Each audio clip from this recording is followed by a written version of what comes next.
नमस्कार. माहिती उपयुक्तच्या या चॅनलमध्ये तुमचं सहर्ष स्वागत आहे. तर आज आपण जाऊन लाडकी बहीण योजना जी आहे त्याच्यासाठी एक मोठी घोषणा झालेली आहे आणि त्याची काय घोषणा असेल आणि त्याच्याविषयी म्हणजे नेमकं काय बोलले देवेंद्र फडणवीस साहेब ते आज आपण एवढ्यामध्ये बघू. चला तर मग बघा.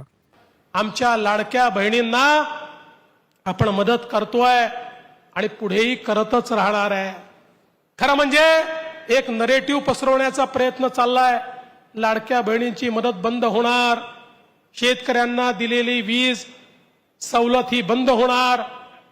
मी एकच गोष्ट सांगतो, महिला असतील, शेतकरी असतील, युवा असतील, गरीब असतील, आपले दिव्यांग असतील, समाजातल्या जेवढ्या घटकांकरता योजना आम्ही सुरू केलेल्या आहेत त्या सगळ्या योजना आपण पूर्ण करणार आहोत. आणि यासोबत आपण जे काही आपल्या घोषणापत्रामध्ये सांगितलेलं आहे ते देखील पूर्ण करण्याचा प्रयत्न हा निश्चितपणे आपण या ठिकाणी करणार आहोत. त्याची सुरुवात आपण केलेली आहे. आणि म्हणून माझी आपल्या सर्वांकडे ही एवढीच विनंती आहे की आता सरकार आलेलं आहे, हे आपलं महायुतीचं सरकार आहे.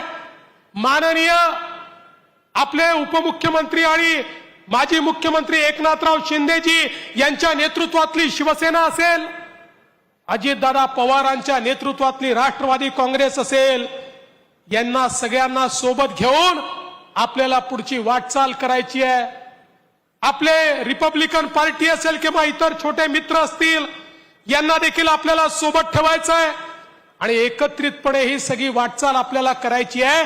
आणि ही वाटचाल करत असताना खऱ्या अर्थानं आपल्या सरकारचं समाजापर्यंत पोहोचण्याचं उपकरण काय आहे, तर ते उपकरण आपला कार्यकर्ता आहे, आपला पदाधिकारी आहे, आपली संघटना आहे.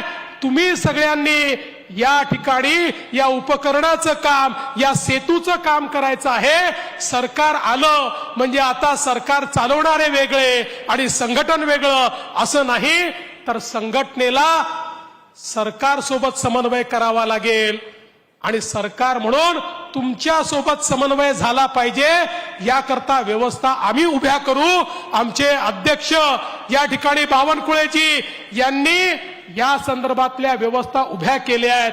आणि म्हणून माझी आपल्याला विनंती आहे की आपल्या सरकारचे कार्यक्रम हे खालपर्यंत आपल्याला कसे नेता येतील याचा प्रयत्न आपल्या सगळ्यांना करावा लागेल.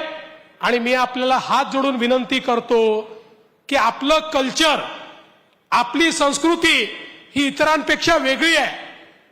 आपल्या सगळ्यांना लक्षात घेतलं पाहिजे. आपण समाजात काम करणारे लोक आहोत. अलीकडच्या काळामध्ये सगळेच जण मंत्रालयात दिसतात. मंत्रालयात येणं चुकीचं नाही, काम असताना आलंच पाहिजे, पण स्टेटस सिम्बॉल म्हणून येऊ नका, विनाकारण येऊ नका. समाजातली कामं घेऊन त्या ठिकाणी या. कामं असतील तर निश्चितपणे त्या कामांची व्यवस्था आपण लावू आणि ती कामं आपण त्या ठिकाणी कशी करायची हा प्रयत्न आपण करू. मी दुसरी विनंती आपल्याला करणार आहे, मीडिया असला तरी करणार आहे. या ठिकाणी आपल्याला विकासाची